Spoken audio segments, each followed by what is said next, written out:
Amados, abramos a palavra do Senhor nosso Deus em Gênesis capítulo 37. Nós exporemos, irmãos, agora à noite o restante do capítulo 37, pelo menos até o versículo 33. Gênesis 37, versículo 12 ao versículo 33.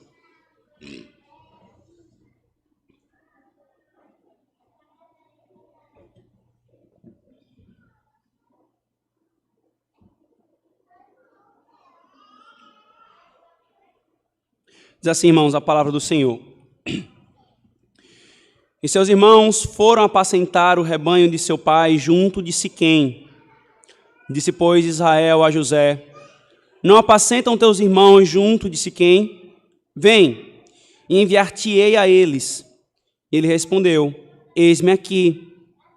E ele lhe disse: ora, vai, vê como estão teus irmãos e como está o rebanho. Traze-me resposta. Assim o enviou do vale de Hebrom e foi a Siquém. E achou um homem, porque eis que andava errante pelo campo, e perguntou-lhe o homem, dizendo: que procuras? E ele disse: procuro meus irmãos. Dize-me, peço-te, onde eles apacentam? E disse aquele homem: foram-se daqui, porque ouvi-os dizer: vamos a Dotã. José, pois, seguiu atrás de seus irmãos e achou-os em Dotã. E viram-no de longe, e antes que chegasse a eles, conspiraram contra ele para o matarem. E disseram um ao outro: eis lá vem o sonhador mó. Vinde, pois, agora e matemo-lo, e lancemo-no numa destas covas, e diremos: uma fera o comeu, e veremos que será dos seus sonhos. E ouvindo-o Rúben, livrou-o das suas mãos e disse: não lhe tiremos a vida. Também lhe disse Rúben: não derrameis sangue, lançai-o nesta cova que está no deserto, e não lanceis mão nele. Isto disse para livrá-lo das mãos deles e para torná-lo a seu pai. E aconteceu que, chegando José a seus irmãos, tiraram de José a sua túnica, a túnica de várias cores que trazia, e tomaram-no e lançaram-no na cova, porém a cova estava vazia, não havia água nela. Depois assentaram-se a comer pão, e levantaram seus olhos e olharam, e eis que uma companhia de ismaelitas vinha de Gileade, e seus camelos traziam especiarias e bálsamo e mirra, e iam levá-los ao Egito. Então Judá disse a seus irmãos: que proveito haverá que matemos o nosso irmão e escondamos o seu sangue? Vinde e vendamo-lo a estes ismaelitas, e não seja nossa mão sobre ele, porque ele é nosso irmão, nossa carne. E seus irmãos obedeceram. Passando, pois, os mercadores de Midian, tiraram e alçaram a José da cova, venderam José por 20 moedas de prata aos ismaelitas, os quais levaram José ao Egito. Voltando, pois, Rúben à cova, eis que José não estava na cova. Então rasgou as suas vestes e voltou a seus irmãos e disse: o menino não está, e eu aonde irei? Então tomaram a túnica de José, mataram um cabrito, tingiram a túnica no sangue, e enviaram a túnica de várias cores, mandando levá-la a seu pai, e disseram: temos achado esta túnica. Conhece agora se esta será ou não a túnica de teu filho. E conheceu-a e disse: é a túnica de meu filho. Uma fera o comeu, certamente José foi despedaçado. Então Jacó rasgou as suas vestes, pôs saco sobre os seus lombos e lamentou o seu filho muitos dias. E levantaram-se todos os seus filhos e todas as suas filhas para o consolarem. Recusou, porém, ser consolado e disse: porquanto com um choro hei de descer ao meu filho até a sepultura. Assim chorou seu pai. E os midianitas venderam-no no Egito a Potifar, oficial de Faraó, capitão da guarda. Amém. Oremos, irmãos, mais uma vez ao Senhor. Senhor, a nossa alma já foi derramada diante do Senhor em orações e em cânticos, Senhor, das orações inspiradas que o Senhor nos colocou na Escritura, que são os teus salmos. Nós já ouvimos, Senhor, a tua revelação vindo a nós, nós já confessamos o nosso pecado, tua palavra foi lida, Senhor, a nós. Agora, Senhor, que ela nos seja pregada e que teu Espírito faça ela frutificar em nossa alma, Senhor. Livra-nos, nós clamamos, da indiferença e da insensibilidade à tua palavra, Senhor. Livra-nos, Senhor, de sermos como homens cujo som da tua voz ressoa em nosso ouvido, mas tão somente o faz no ouvido carnal e não ocorre no ouvido da nossa alma, Senhor. Nos abençoa. Nós oramos em nome de Jesus. Amém. Queridos, nós vamos dar mais um passo agora em nossa consideração dessa narrativa, dessa história tão dolorosa, mas ao mesmo tempo tão gloriosa. E a partir de agora, irmãos, nós vamos lidar com a trama que levou José ao Egito. Essa trama, irmãos, essa maquinação do mal, ela foi praticada pelos irmãos de José contra José. E nós vamos aprender hoje, irmãos, nessa exposição, como é que o nosso pecado age em nosso coração. A Escritura, irmãos, não apenas nos alerta contra o pecado, mas a Escritura também, irmãos, como palavra de Deus, ela nos dá o mapa ou o padrão de ação do pecado em nosso coração. E há inúmeros caminhos, irmãos, que o pecado faz. Aqui nós temos descrito um que comumente acontece em nossa alma. A primeira coisa que eu quero que você considere é o versículo 18. Veja, por favor, aqui. E viram-no de longe, e antes que chegassem eles, conspiraram contra ele para o matarem. Preste bem atenção, querido. Conspiraram contra ele para o matarem. A ideia da conspiração aqui, irmãos, envolve dedicação de pensamento para fazer o mal. A conspiração, irmãos, é planejar fazer o mal contra outrem. E isso vai envolver um nível de dedicação, irmãos, da nossa mente e da nossa alma sem medida. O texto, então, irmãos, nos deixa claro, eles antes conspiraram para executar. Eles pensaram, eles planejaram o que fazer antes de fazer o mal. Irmãos, o caminho do pecado no coração, no nosso coração, é justamente este. Todo pecado no coração, irmãos, se não mortificado, ele se tornará manifesto em nossas mãos. Eles odiavam José, eles não suportavam ouvir a revelação da vontade de Deus que vinha por meio de José. E aquilo foi alimentado na sua alma. Sonho após sonho, ocasião após ocasião, até que eles viram José vindo de longe. Chegou a hora. Toda a ruminação do nosso pensamento em ódio contra José vai ser agora manifestada na prática. Vamos matá-lo. A boca fala do que o coração está cheio.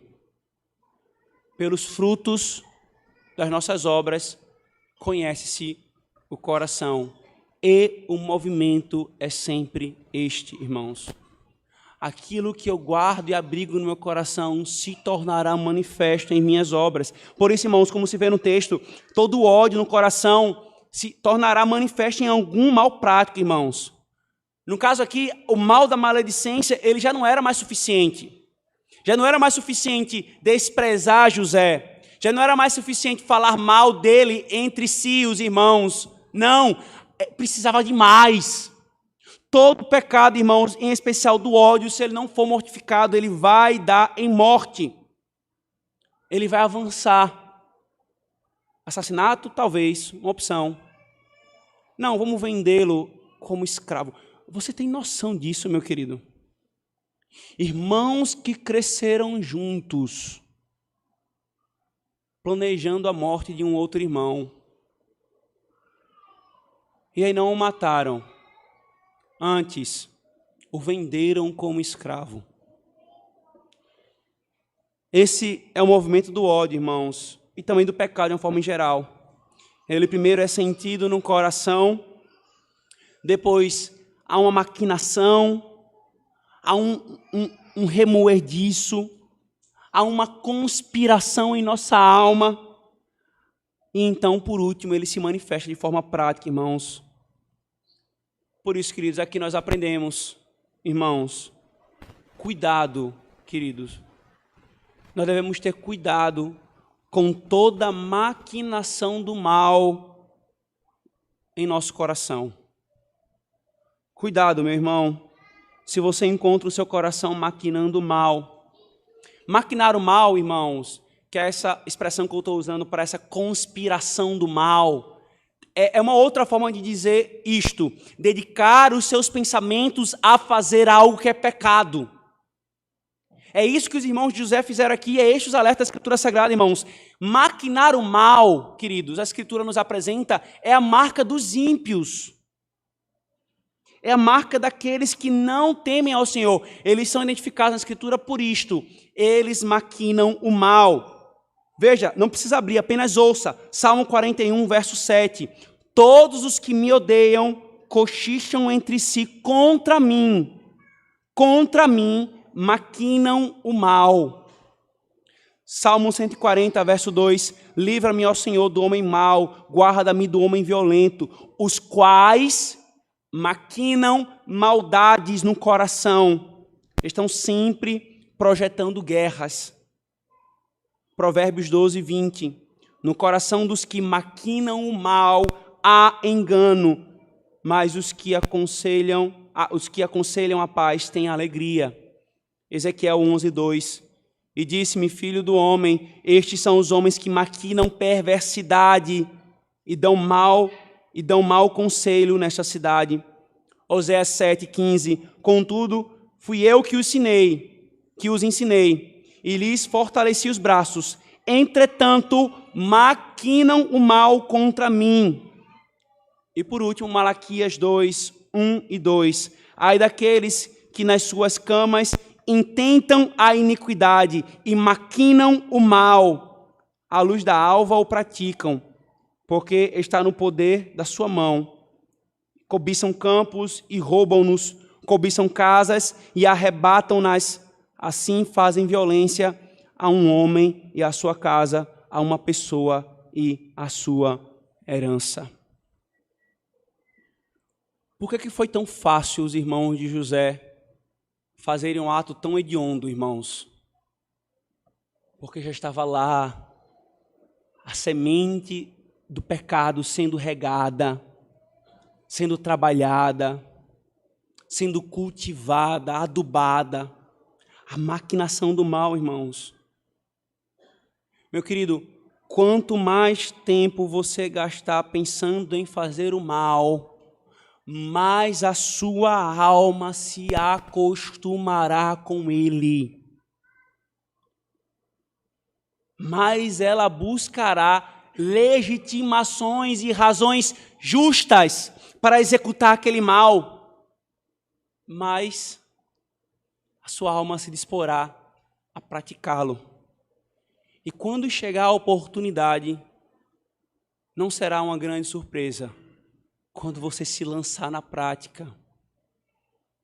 A maquinação do mal no coração dos irmãos de José levou automaticamente à prática quando eles tiveram oportunidades. Um homem que pensa em adultérios, ele mais facilmente os cometerá. Um homem que vive a pensar em roubos e lucros desonestos, ele está mais disposto a praticá-lo. Um homem que planeja mentir e disfarçar alguma falsidade, ele assim o fará. E vai estar fazendo o tempo todo sem nem perceber. O que só pensa o mal do próximo, verá todas as suas ações assim. Quanto mais eu maquino o mal, quanto mais eu dedico o meu pensamento ao pecado, mais a minha alma vai estar preparada para abraçar o pecado. Ele se torna familiar, ele é incubado nos pensamentos, ele é alimentado, ele é chocado, até ele ganhar asas. Por que razão você acha que Paulo ele disse o que disse aos filipenses? Quanto ao mais, irmãos, tudo o que for verdadeiro, tudo o que é honesto, tudo o que é justo, tudo o que é puro, tudo o que é amável, tudo o que é de boa fama, se há alguma virtude, se algum louvor existe, nisso pensai. A Escritura, irmãos, Deus, como conhecedor da alma, Ele revelou-nos na Escritura Sagrada, irmãos, que há uma íntima relação dos nossos pensamentos e aquilo que nós dedicamos meditação com aquilo que nós vamos fazer.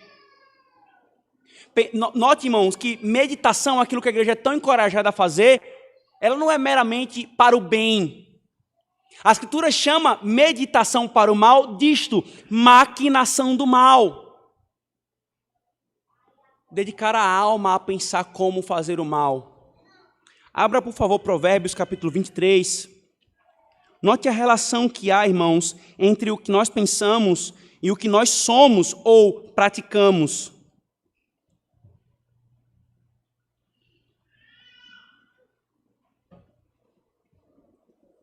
Provérbios 23, 7. Primeira parte do texto diz: porque como imaginou no seu coração, assim ele é. O texto está se referindo aqui aos homens ricos malignos com duplas intenções. Como ele imaginou no seu coração, assim ele é. Eu devo alimentar meus pensamentos com aquilo que é bom e agradável a Deus, irmãos. Essa é a vontade do Senhor. E assim fazendo, isso preparará meu coração para agir em direção ao que é bom. É interessante que quem já praticou esporte já deve ter vivido isso, né? Você aprende um movimento, por exemplo, um esporte de quadra. Eu joguei 5, 6 anos da minha vida handball. Hoje eu entrei na jiu-jitsu com os irmãos da igreja. E aí você vê um movimento, aí você fica passando novamente na sua cabeça, você fica planejando em qual situação eu posso usar. Em tal movimento da quadra, da bola na quadra, eu posso pegar e fazer o chute. Em qual ocasião em que eu estou preso, eu posso sair. E aí você vai maquinando, você vai pensando. Quanto mais você vai imaginando, mais você, além do exercício acompanhado a isso, você vai fazer da melhor forma possível. Da mesma forma, irmãos, no lugar de maquinar o mal, nós deveríamos dedicar a nossa meditação a pensar em como melhor fazer o bem. Porque assim, mais disposta a nossa alma vai estar em fazer aquilo que é agradável ao Senhor. Por isso, irmãos, cuidado com o que o nosso coração pensa e com o que está sendo alimentado nele, irmãos. Cuidado. Não trate o pensamento como se fosse assim: é apenas um pensamento. De fato, é apenas um pensamento. Mas toda víbora, ela não surge como uma cobra enorme e peçonhenta. Ela começa como um filhote, até ser alimentada e ganhar proporções sem medida. Não trate os pensamentos pecaminosos assim, querido. Eles logo se tornam sugestões. Daqui a pouco, possibilidades reais. Daqui a pouco, planejamento para execução. Daqui a pouco, execução. Esse é o movimento do pecado em nosso coração. A luta começa em nossos pensamentos e em nossa alma. A luta começa com aquilo que nós ruminamos em nosso coração. Isso é guardar o coração, sabendo que dele procede toda a fonte da vida. Mas há uma coisa interessante aqui, irmãos, ainda sobre essa questão do pecado dos irmãos de José. Veja o verso 25.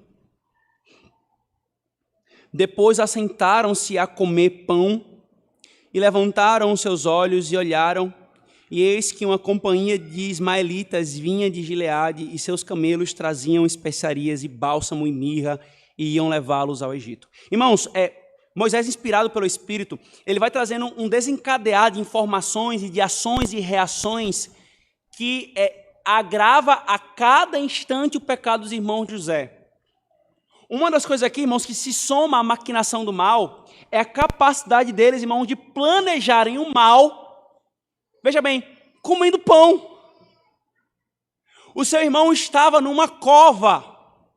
E não é demais aqui, irmãos, nós entendermos e imaginarmos José gritando ininterruptamente: me tirem daqui, o que é que vocês estão fazendo? Parem com essa brincadeira, eu estou com medo. E ele de fato tem a sua alma toda em angústia, está passando aquela situação, ouvindo seus irmãos dizendo: vamos matá-lo, e daqui a pouco vamos vendê-lo. E o que choca é que eles continuam maquinando mal agora, comendo pão, numa refeição, saciando a sua fome. E aí, o que é que nós vamos fazer com José? Não, vamos matá-lo. E um bocado de pão. Não vamos matá-lo não, vamos vendê-lo. E outro bocado de pão. A insensibilidade era tal, irmãos, era tamanha, que eles com tranquilidade planejavam o mal enquanto comiam perto da cova onde seu irmão estava. E a sensibilidade, irmãos, é acrescentada ainda quando eles fazem toda a tramóia de enganar o pai. E então eles enviam a túnica melada de sangue de cabrito e ainda falam assim: veja se não é a túnica do teu filho. Não é do nosso irmão, é do teu filho. Sabendo eles qual era o destino de José, ele não estava morto.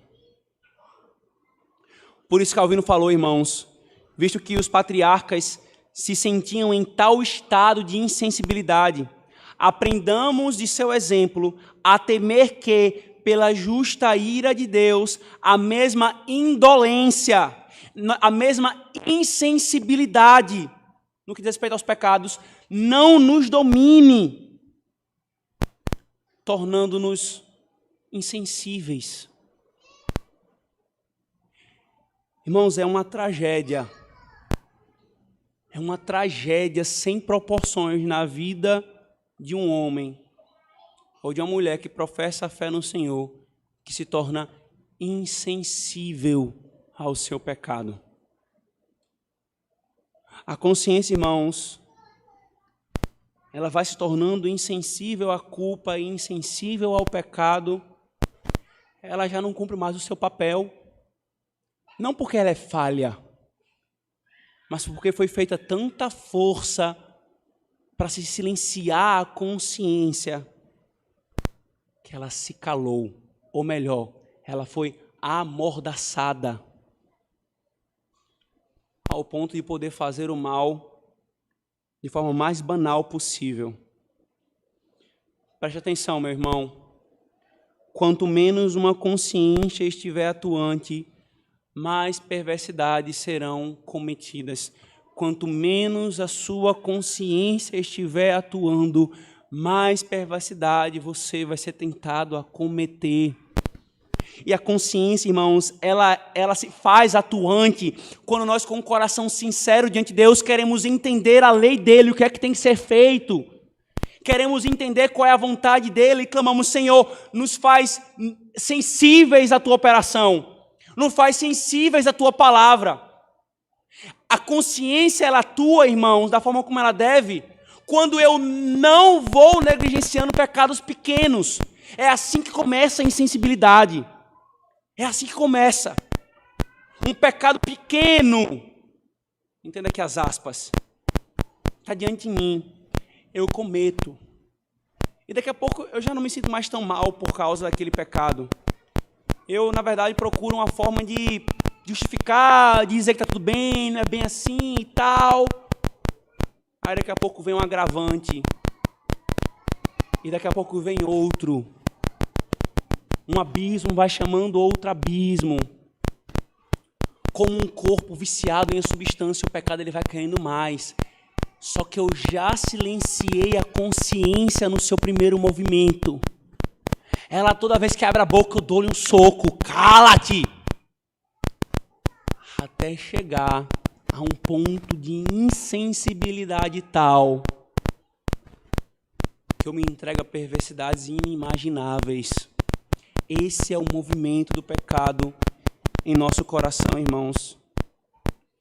Se ela não lhe acusar em meio a males praticados, por menores que sejam, ou a um estilo de vida contrário à palavra, cuidado. Cuidado. Você pode estar indo a passos largos de estar debaixo da ira e do juízo do Senhor, sendo entregue a si mesmo. Foi o que aconteceu com os irmãos de José. A consciência deles, irmãos, só veio a funcionar no fluxo da narrativa lá em Gênesis 42, versículo 21, décadas depois, anos depois do que eles fizeram. Quando eles foram presos e tudo estava dando errado, a fome em Canaã, aí eles vão para o Egito, aí José, que eles não sabiam que era José, os prende e tudo começa a dar errado. Rapidamente eles falam: vocês estão vendo? Eu sabia que não era para a gente ter feito aquilo. Isso é o Senhor buscando a justiça contra nós. Ali a consciência acusou. Depois de uma caminhada de pecado atrás de pecado. E é por isso que nós aprendemos aqui, irmãos, que a consciência perseguirá os homens em seu mal, nem que ela os alcance no dia do juízo. A consciência, ela vai cumprir o seu papel. Os homens podem amordaçá-la. Você pode amordaçá-la no mais simples pecado que lhe aconteça. E você parece sair vitorioso da situação. E você pode silenciá-la até o último dia do seu último suspiro. E você vai morrer dizendo: ufa, eu consegui. Se ela não lhe alcançar em vida, não tenha dúvida. Ela vai se apresentar no dia do juízo e dizer: eu estou aqui. E toda acusação que for declarada do trono de Deus contra você, eu estou aqui para dizer: eu fui calada, mas essa é a verdade. Temamos, irmãos, a nossa consciência ficar insensível a pecados e aos padrões da palavra de Deus, irmãos. Temamos e trabalhemos para que isso não ocorra. Mais uma vez, Calvino nos é útil aqui quando ele disse: a consciência é de fato a fonte da modéstia. Satanás, porém, de tal modo retira o senso de culpa por seus engodos daqueles a quem tem enredado em suas redes, para que a própria consciência, que deveria tê-los citado como culpados diante do tribunal de Deus, apenas se endurecesse ainda mais. Ainda mais. Se sua consciência não lhe acusa de determinados pecados, meu irmão, é o momento de parar de silenciá-la. Ouça como o tabelião que Deus colocou na sua alma. E então procura Cristo. Abrace a sua culpa e leve-a para Cristo. Os homens, irmãos, em nossa sociedade, há até escolas psicológicas que trabalham para isso. Como tirar a culpa, o senso de culpa dos homens. E os conselhos são assim: você não é tão culpado assim quanto você pensa que é. Não se culpe. Não leve esse fardo sobre você. E tudo o que puderem os homens fazem para tirar a culpa, pensando que com isso eles vão resolver o problema da culpa. Ela não se resolve negando-a. Se a sua consciência lhe acusa de alguma culpa, abrace-a. E você vai resolvê-la, levando-a para Cristo. É só nele que uma consciência perturbada encontra paz. E é a consciência que outrora acusava, quando ela é apaziguada por Cristo, Paulo fala em Romanos 8, o Espírito de Cristo vem a nós e testifica ao nosso coração com a nossa consciência de que nós somos filhos de Deus. Aquela que outrora acusava, porque ela foi levada para Cristo, agora ela se torna uma boca de Deus para nos consolar a alma.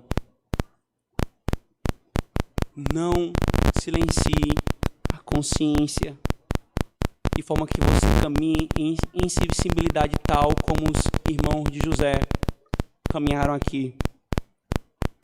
Se você consegue conviver bem com os desvios do padrão da palavra de Deus, cuidado. Você pode estar a um passo de Deus lhe entregar os seus pecados. Mas há um outro ponto aqui, irmãos, do movimento do pecado em nosso coração. Veja, por favor, versículos 19 e 20.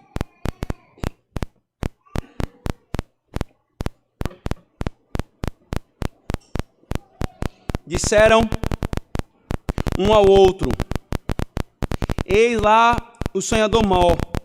Vinde, pois, agora, matemo-lo, lancemo-lo numa destas covas e diremos: uma fera o comeu, e veremos que será dos seus sonhos. Aqui, irmãos, há uma terceira instrução, um terceiro ensino, uma terceira doutrina sobre o movimento do pecado no nosso coração. O pecado, ele nunca é parido sozinho.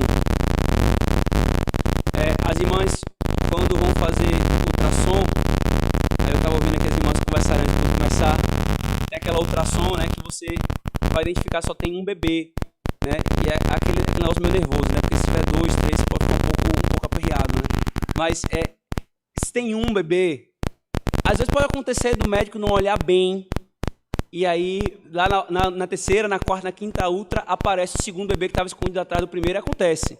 Mas normalmente é um só, concebeu um, pare um. O pecado não é assim. Concebe um, pare 2, 3, 4, 5. Ele vem sempre acompanhado, irmãos. E é justamente o padrão que nós temos aqui, queridos. Houve aqui, irmãos, a quebra do sexto mandamento no coração. Primeiro, o ódio.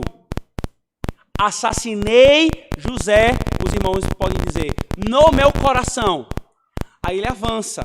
No mesmo mandamento aqui, o mesmo pecado, ele vai e se agrava. Eu não apenas eu odiei no coração, mas eu começo a planejar o assassinato de fato. Só que não parou aqui, irmãos. No meio do planejamento do sexto mandamento, da quebra do sexto mandamento, você já tem um outro pecado sendo gestado ali. A quebra do nono mandamento. Vamos matá-lo e vamos mentir. Vamos dizer que foi uma fera que o devorou. Vamos pegar sua túnica, melar de sangue e levar para o nosso pai. Já surge outro pecado aqui. A quebra do nono mandamento. Por isso que Matthew Henry falou, quando o diabo ensina os homens a cometerem um pecado, ele os ensina então a escondê-lo com outro. E aí nasce outro. E aí nasce outro. E aí, irmãos, a quebra do sexto mandamento, que gestou a quebra do nono mandamento, gestou mais um pecado. A quebra do quinto mandamento. A desonra para com o seu pai, mentindo para ele, gerando-lhe angústia e dor, um homem já calejado de dores na vida. Eles não pensaram nenhum só momento no que esse pecador de onda poderia gerar no coração do seu pai. Nenhum. Mais um pecado. E aí, desejando escapar das consequências de um pecado, eles cometem outro, e cometem outro, e cometem outro. Querido, nenhum pecado vem sozinho. Nenhum pecado em nossa alma, ele vem sozinho. O pecado, ele nasce com inúmeros irmãos se vezes iguais ou piores do que o primeiro que foi concebido, irmãos. É por isso, queridos, que é comum em disciplinas eclesiásticas, por exemplo, alguém ser disciplinado com base em mais de um mandamento. Porque comumente não é só um isolado. São vários que vêm junto ali. Querido, se pensarmos em nos entregar a algum pecado, achando que vai ficar só naquilo e que teremos controle da situação, nós enganamos-nos a nós mesmos. Nós deixamos Satanás nos enganar. É como Satanás fez com Eva e com Adão em Gênesis 3. É só comer o fruto. Vocês não vão morrer. E a quantidade de consequências que isso trouxe. O nosso coração diz, é só um pecado. É só uma cobiça. Daqui a pouco é só uma conversa indevida. Daqui a pouco é só uma noite. É só pegar algo que não é meu. Daqui a pouco é só fazer aquilo que eu acho que eu mereço. Daqui a pouco é um furto de toda uma empresa. E assim vai, irmãos. Um pecado, ele não só escala, mas ele também vai sendo gerado com outros juntos, queridos. Não nos enganemos, irmãos. E todo esse caminho do pecado é para nos alertar, para que tão logo nós percebamos, irmãos, o movimento do pecado em nós peguemos a espada do Espírito e nós enfiemos ela, empoalemos nele, para que ele possa ser mortificado. Só que aqui, irmãos, mais uma vez, José, ele nos é apresentado como um tipo de Cristo, do nosso Senhor Jesus. Aquele que só fez o bem e que recebeu em troca maquinação do mal por parte dos outros. A mesma coisa aconteceu com o Senhor. Vem comigo, por favor, para Mateus 12, meu querido.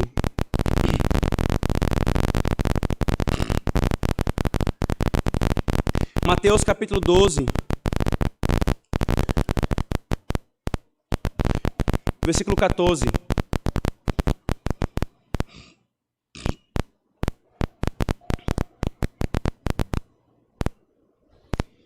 É dito, e os fariseus, tendo saído, formaram um conselho contra ele para o matarem. É a mesma coisa aqui, irmãos. Eles fizeram uma conspiração para matarem o Senhor Jesus, porque ele os confrontou em seu pecado em Mateus 12, no que diz respeito à adulteração do Shabat que eles haviam feito. Veja Mateus 26, por favor, versículo 4. Veja a quantidade de vezes em que o nosso Senhor passou, foi alvo da conspiração dos homens. Mateus 26, 4. É dito, e consultaram-se mutuamente para com dolo prenderem Jesus e o matarem. Mateus 27, versículo 1. Mateus 27, versículo 1.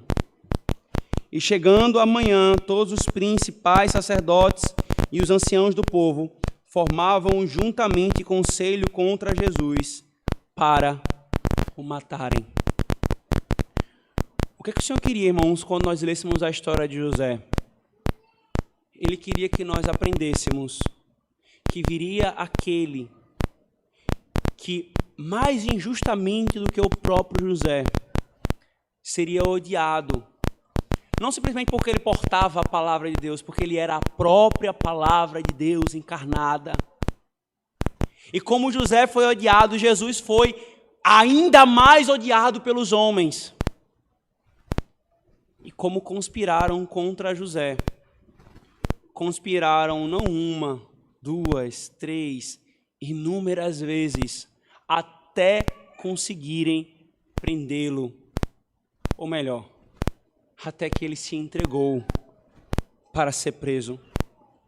Por isso, irmãos, Assim como José foi vendido graças à ideia de Judá, aqui há um paralelo a mais, por 20 moedas de pratas, assim também o nosso Senhor Jesus foi vendido por 30, por alguém que tinha o mesmo nome, Judas, a versão grega do nome Judá. José aqui, irmãos, foi um tipo de Cristo. Matthew Henry diz: embora ele fosse o filho amado de seu pai e odiado por um mundo de ímpios, ainda assim o Pai o enviou do seu seio para nos visitar com grande humildade e amor. Ele veio do céu à terra obedientemente como José, para nos buscar e salvar. No entanto, tramas maldosas foram feitas contra ele. Ele veio para o que era seu e os seus não o receberam, mas tramaram contra ele. Este é o herdeiro, eles disseram. Vinde, matemo-lo, crucificai-o, crucificai-o. A isto ele se submeteu para realizar o seu desígnio de nos redimir e nos salvar. José não sabia o que ia acontecer com ele. José estava assustado por estar passando por aquilo. Cristo o fez se entregando. Ele foi alvo de maquinações para poder ser o nosso Senhor e Salvador. Que Salvador maravilhoso. E se você, crente, em alguma medida tem sido alvo de maquinações, maledicência de homens que tramam o mal contra você, não tema. Antes o teu Senhor foi alvo disso. Então somente confie nele. Que todo o mal que os homens maus intentam contra a igreja redundará no bem do seu povo, jamais no mal. Porque Deus age em todas as coisas para o bem daqueles que temem a Deus. Não entreguemos o nosso coração aos maus pensamentos. Não acolhamos um pecado para gestá-lo em nossa alma. Corramos, irmãos, para o Senhor, a fim que nossa consciência seja sempre sensível ao menor movimento do pecado em nosso coração. Amém. Oremos, irmãos.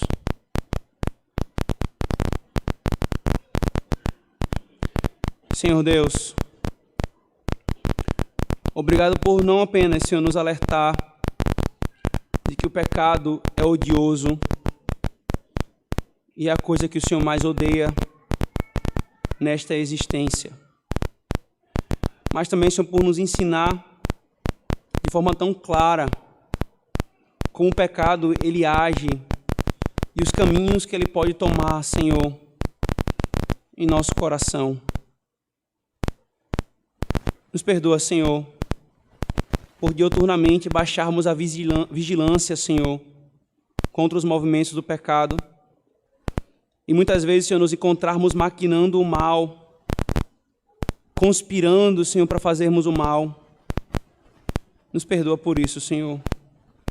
Nos perdoa por deixarmos a nossa consciência caminhar em insensibilidades e ela já falhar em seu papel. Livra-nos, Senhor, da insensibilidade da consciência. Não nos entrega, Senhor, a nós mesmos. Que o Teu Espírito nos acuse. Que Teu Espírito, Senhor, fale através da consciência, Senhor. Ó Senhor, e livra-nos de acolhermos o menor dos pecados, Senhor. Porque sabendo que, uma vez acolhido, Ele trará outros pecados juntamente consigo. Não nos entrega, Senhor, a nós mesmos. Nós somos pó, o Senhor sabe. Nós somos fracos, o Senhor conhece a nossa fraqueza. E é por isso, Senhor, que nós nos entregamos a Ti, clamando misericórdia. Livra-nos da trilha do pecado e nos conduz, Senhor, à trilha do nosso Senhor e Salvador Jesus Cristo. Nós oramos em nome de Jesus. Amém.